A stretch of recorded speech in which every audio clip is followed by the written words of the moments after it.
আমাদের এইদিকে ভীষণ রকমের গরম পড়েছে লাস্ট কটা দিন থেকে।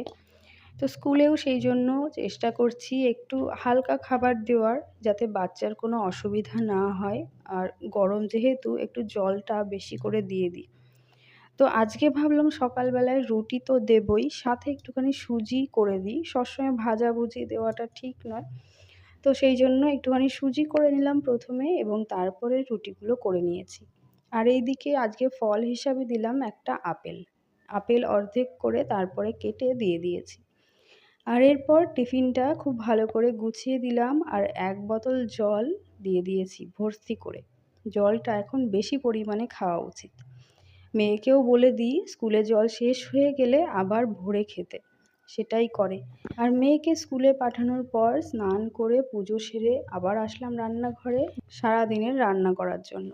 তো যেহেতু বৃহস্পতিবার ছিল, সেই জন্য নিরামিষ রান্নাই হবে। তো আজকে ভাবলাম একটু ধোকার ডালনা বা ধোকার তরকারি আলু দিয়ে করব। তো লবণ এবং চিনি দিয়ে ধোকাটাকে প্রথমে ভিজিয়ে রাখলাম অনেকক্ষণ। আর এইদিকে একটুখানি আমের চাটনি করব। তো প্রথমে কড়াইতে তেল দিয়ে শুকনো লঙ্কা সর্ষে ফোড়ন দিয়ে আমগুলো দিয়ে হলুদ লবণ দিয়ে জল দিয়ে একটু ঢেকে দিয়েছিলাম। আর তারপরে দিয়ে দিলাম গুড়। গুড় দিয়েই আমি চাটনিটা করব।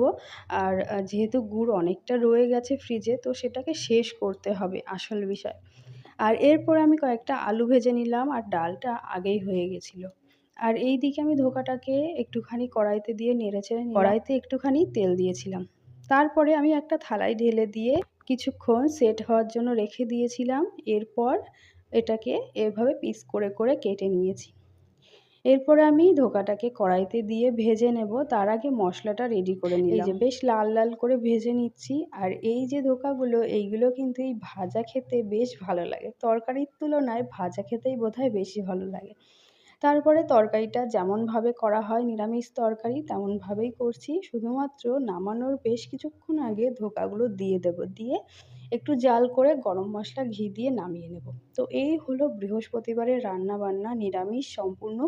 আর এই ধোকার ডালনা খেতে কে কে ভালোবাসো অবশ্যই জানিও। তো আজকের মতো ভিডিওটি আমি এখানেই শেষ করব। কেমন লাগলো ভিডিওটি অবশ্যই জানিও কমেন্টের মাধ্যমে। ভালো লাগলে একটা লাইক করে দিও। ধন্যবাদ ভিডিওটি দেখার জন্য।